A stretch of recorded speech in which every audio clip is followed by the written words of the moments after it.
Outside of the playoff picture, the Boston Bruins cannot afford to be complacent, and I'm going to propose 5 moves they need to make right now.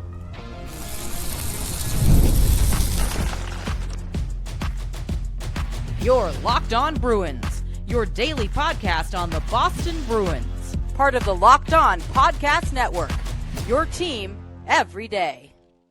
What is up, Bruins fans, and welcome back to the Locked On Boston Bruins podcast, part of the Locked On Podcast Network, now the #1 sports podcast network.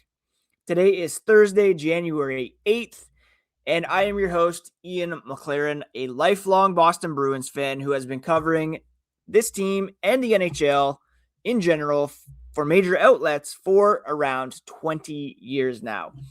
On today's podcast, we're going to look at the fact that the Bruins are outside of the playoff picture heading into tonight's game against the Calgary Flames.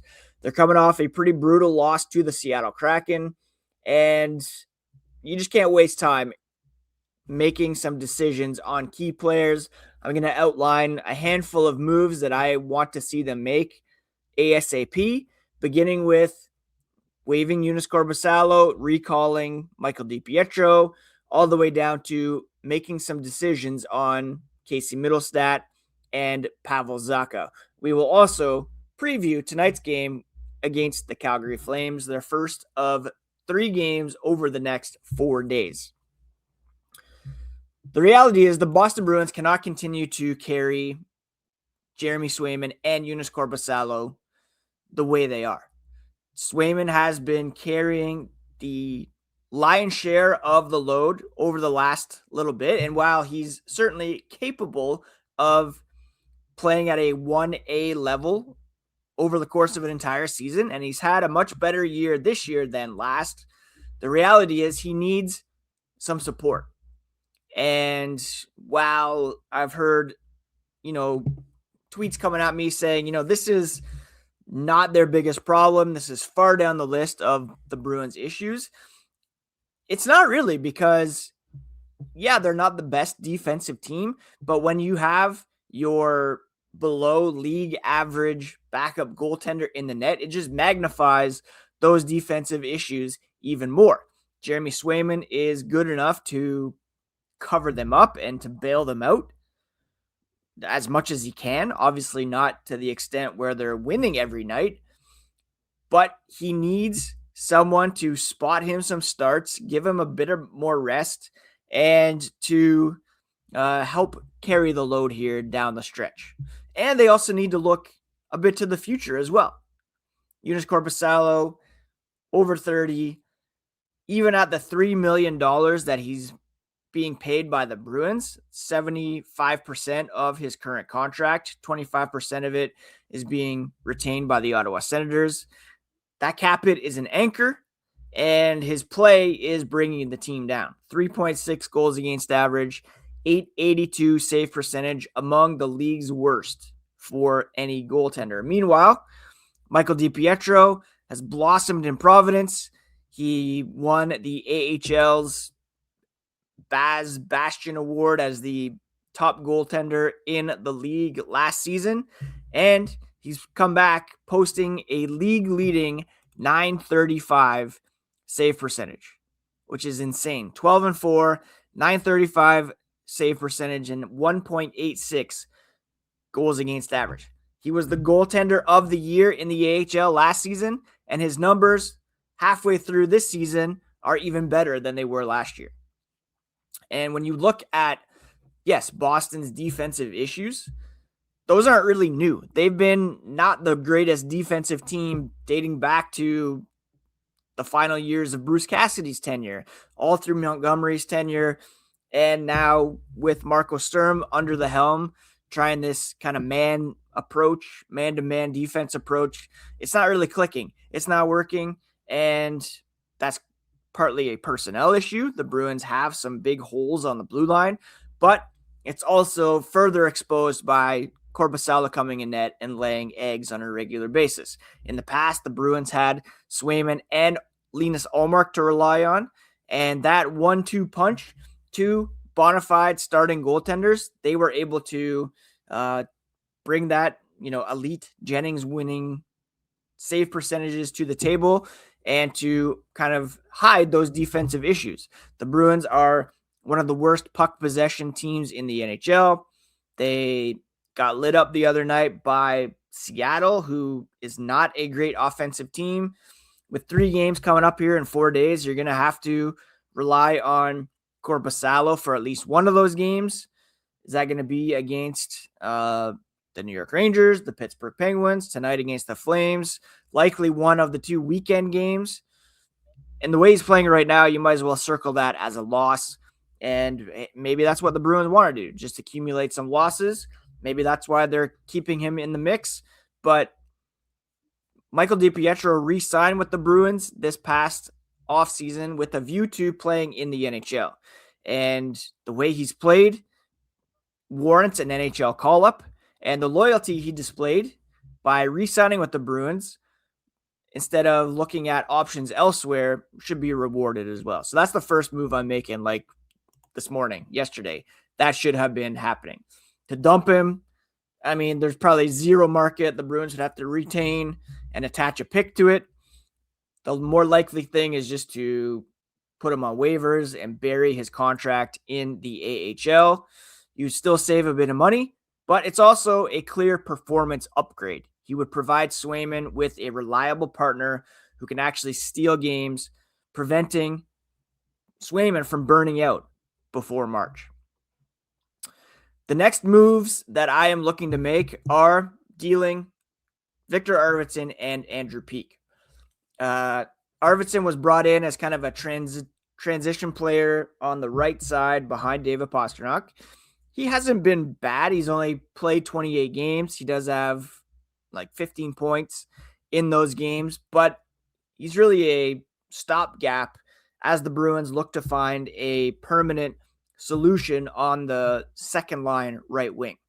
He's also an impending unrestricted free agent, and teams in contention looking for veteran stability up front and some depth should be brokering at least some picks in order to secure his services.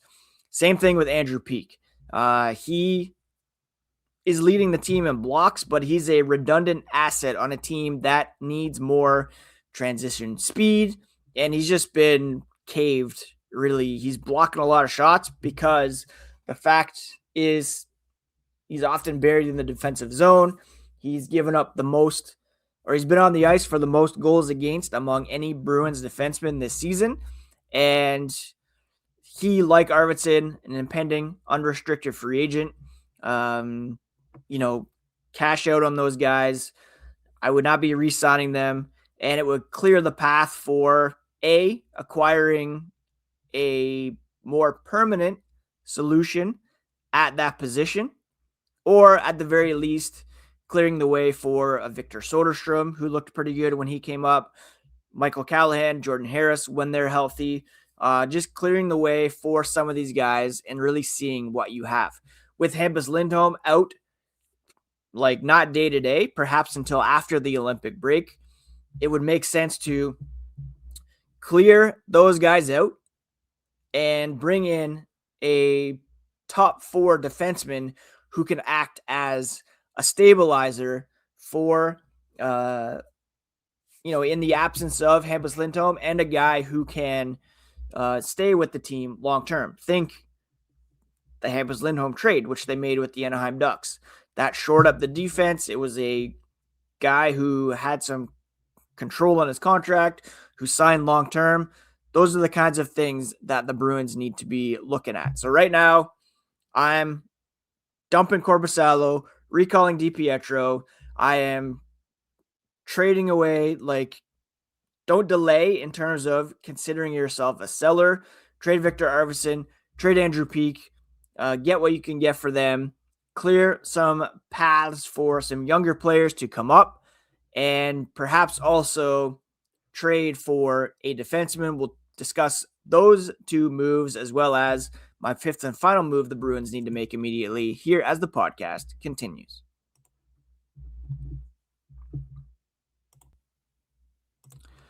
Rocket Money is here for you to get on top of your finances in 2026. Let's be real. Managing it all can feel overwhelming.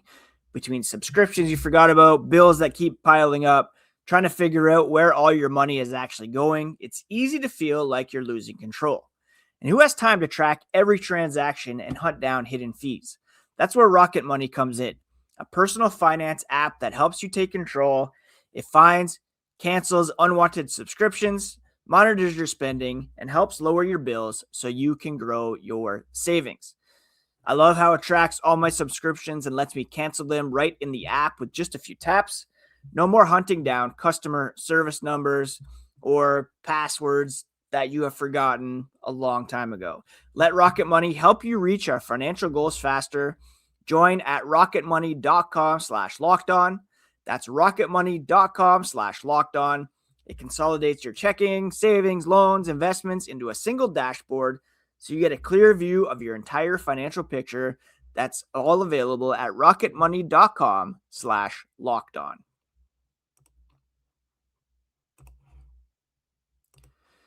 Thank you so much again for making Locked On Boston Bruins your first listen every day.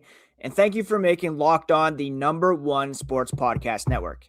If you haven't done so already, please check out our new Everydayer Club. You get access to an ad-free audio feed for Locked On Boston Bruins. It's compatible with Apple, Spotify, other major podcast apps. You'll also get an invite to the members-only Locked On Everydayer Club Discord server, which includes a group chat just for listeners of this show. Go to lockedonbruins.supercast.com to learn more. All right, so we're talking about some moves the Bruins need to make, like ASAP. These are no-brainers. Waiving Korpisalo, recalling DiPietro, trading Victor Arvidsson, trading Andrew Peeke. It also involves adding. Like the Bruins can do a soft sell and add at the same time. The Bruins' current defensive structure is pretty fragile. You have Hampus Lindholm injured, Charlie McAvoy, Nikita Zadorov eating huge minutes. Mason Lohrei, God bless him, pretty sheltered out there when it comes to his deployment. Jonathan Aspero exceeding all aspirations or expectations, aspirations, as I like to say.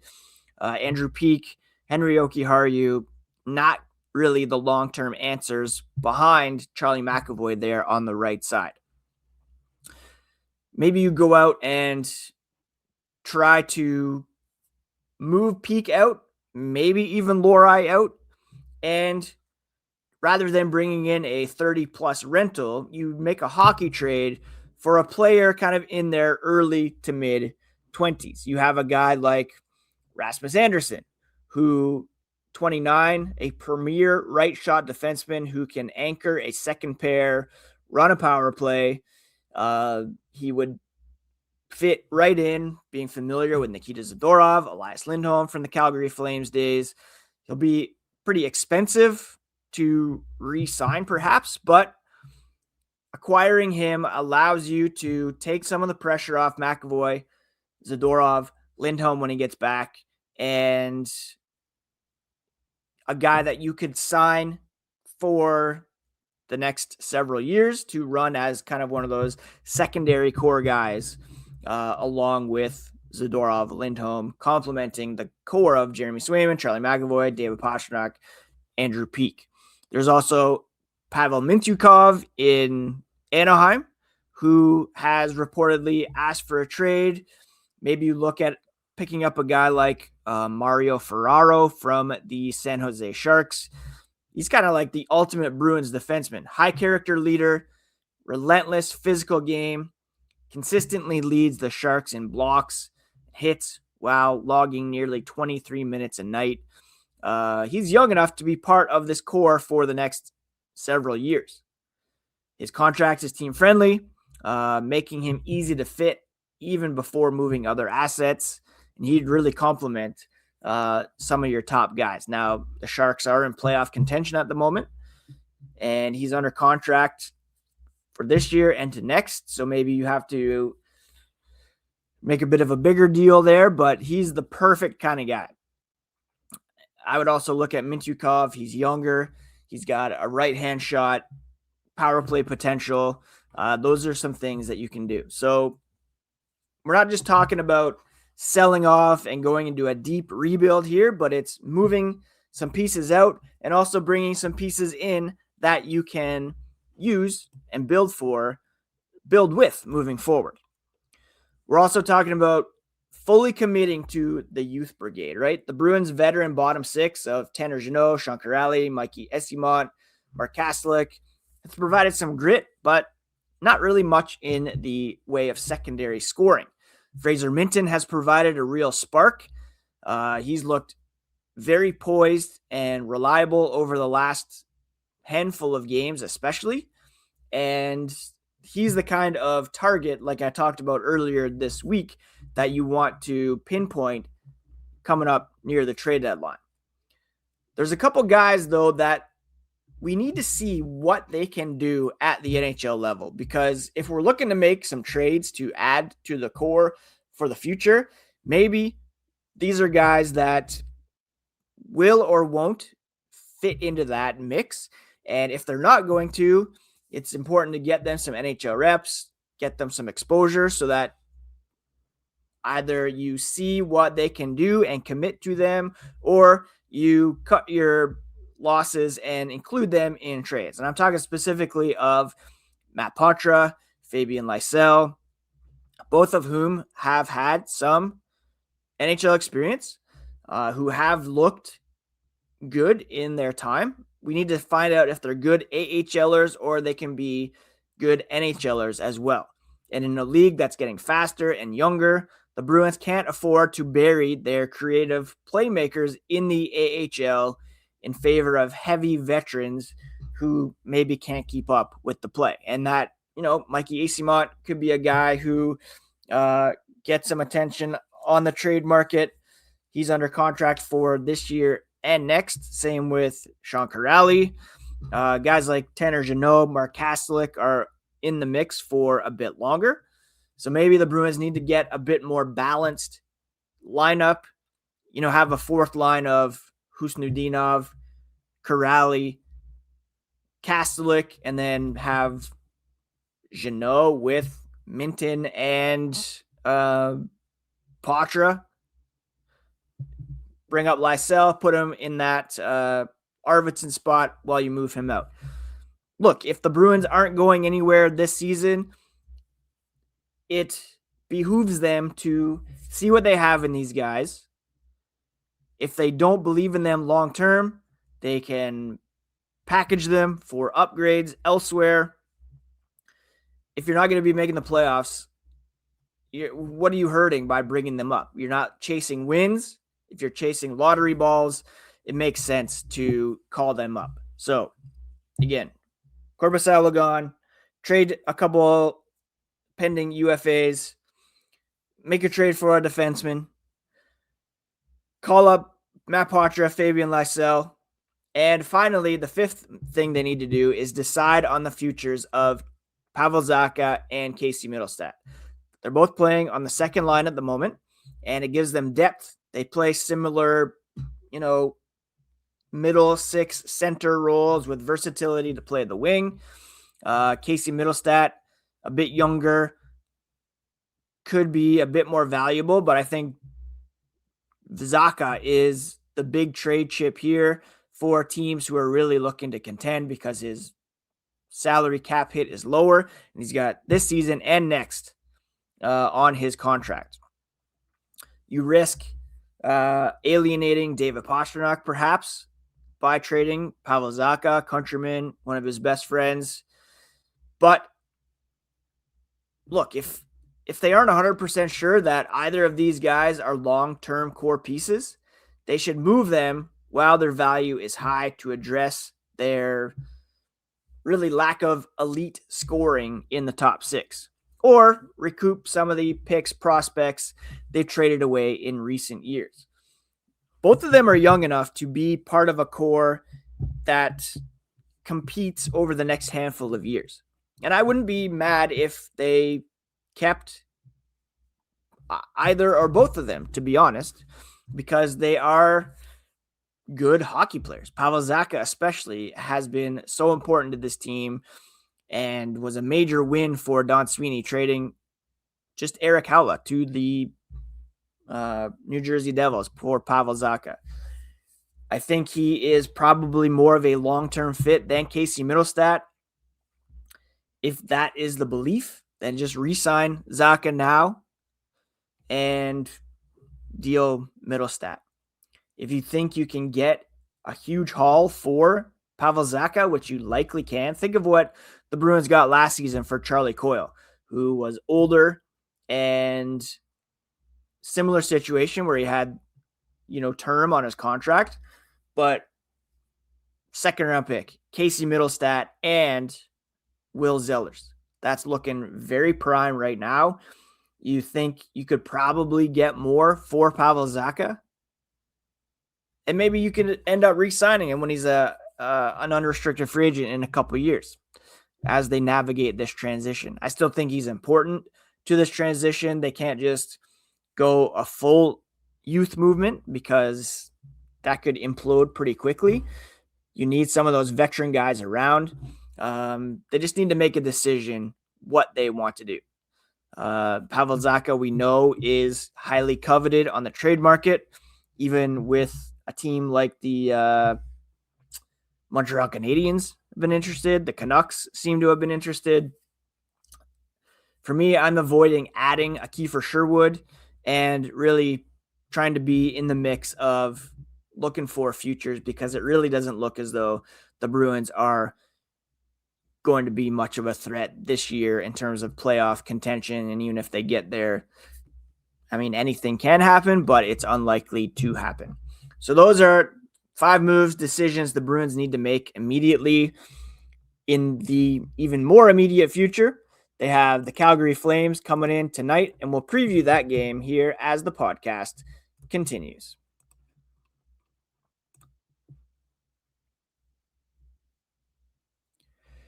All right, Bruins Flames tonight for the second time in, like a week or so.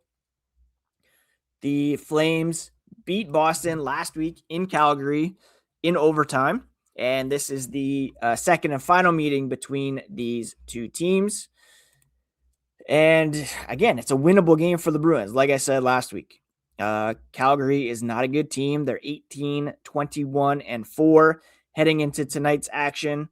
They are 5-5 over their past 10. They've lost 3 in a row to Nashville, Seattle, Montreal.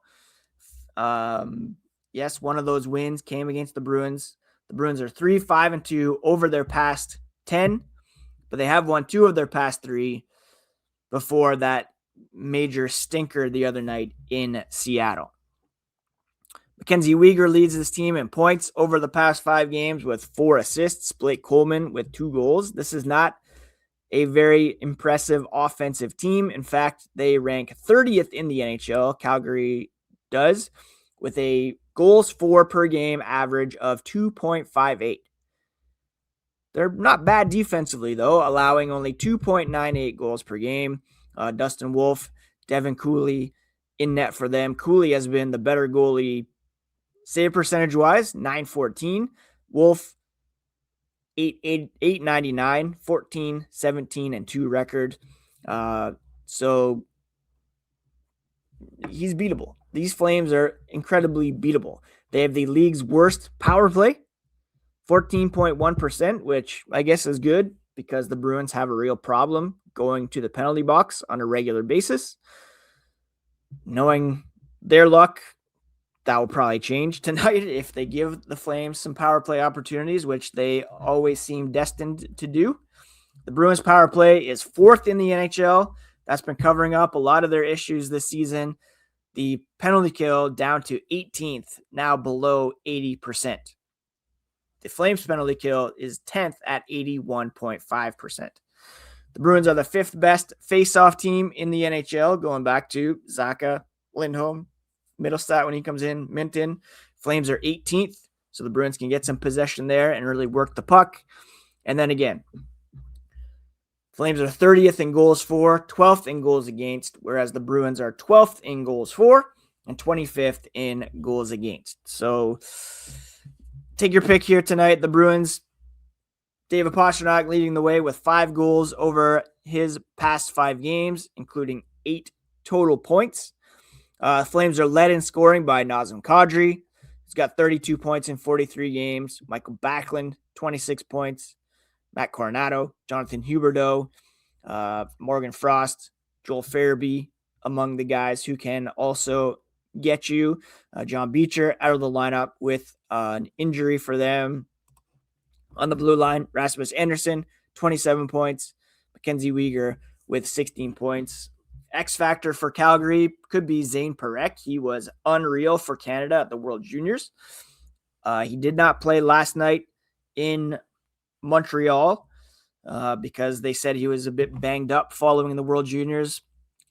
And we'll see if he's in the lineup tonight. He could make an impact. Speaking of that, they did. Calgary, I'm talking about, played last night against the Montreal Canadiens, losing 4-1.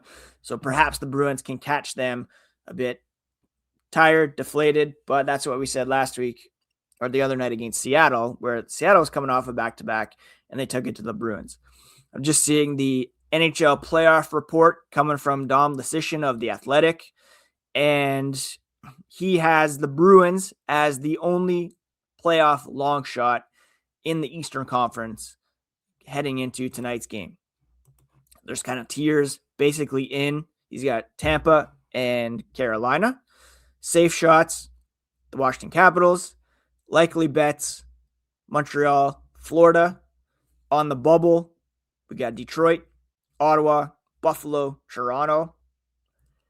And then unlikely bets, Pittsburgh, the Islanders, the Devils, the Flyers, even though the Flyers are playing pretty well, the Blue Jackets and the Rangers, and then Boston as the only long shot with a 6% chance of making the playoffs. Go to the West. There's 5 teams that are basically in, 1 safe shot, 1 likely bet. So, and then a bunch of unlikely bets, even though there's only 6 or 7 teams accounted for right now. So a lot easier to make it in the West. Long shots include tonight's opponent, the Flames, who also have a 6% chance of making the playoffs. So the Athletic, not too high on the Bruins, and I guess for good reason. They've had so many opportunities to pick up some points, to establish themselves as a playoff team. Think back to some of these losing streaks, some of those 1-goal losses that they suffered early in the season. The game against Seattle the other night. There's a reason why they are 13th in point percentage in the Eastern Conference right now. And I'm not sure I'm convinced the Blue Jackets or the Rangers or the Devils, maybe the Devils have a better shot at making the playoffs than the Bruins, but they're certainly still one of the bottom teams in the East. There's a lot worse teams in the West, which will affect their lottery positioning. But there's no point pretending that it's going to be a playoff year unless they go on a real run here, sweep this homestand, 5 games. That's what I had said about the December homestand. That's where they needed to make their stand, and they did not. Probably a bit too late here with more than half of the season already having been played, but you never know. Those are my suggestions. Let me know what you think. Hit me up on YouTube with some comments, on social at Locked NHL Bruins. Flames, Bruins tonight in Boston. The Bruins, it should be a winnable game. But there's a lot of winnable games that the Bruins have not won so far this season. And, the game the other night against Seattle does not give me much faith that this is, in the words of Logan Roy, a team of serious people. The over-under set at 5.5 tonight. I'd probably go with the over just based on how bad these two teams are defensively. And, it'll likely be Swayman for the Bruins. I doubt they'll play him 3 of these next 4 games. So they have to either rely on Korpisalo take the L or give them a better chance at winning, growing for the future by recalling Michael DiPietro. Anyways, thank you so much for taking time to listen to the Locked On Boston Bruins podcast today. Thank you for making it your first listen every day.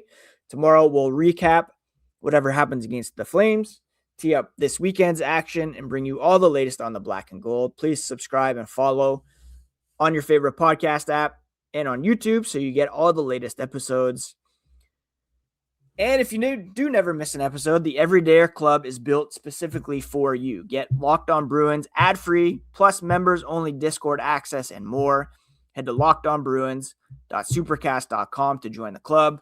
Check out the Locked On podcast 24/7 national YouTube channel next on video. On audio, check out the NHL Game Night podcast on the Locked On NHL feed. It's all part of the Locked On Podcast Network, now the #1 sports podcast network. Please do take care of yourselves, friends. Take care of each other.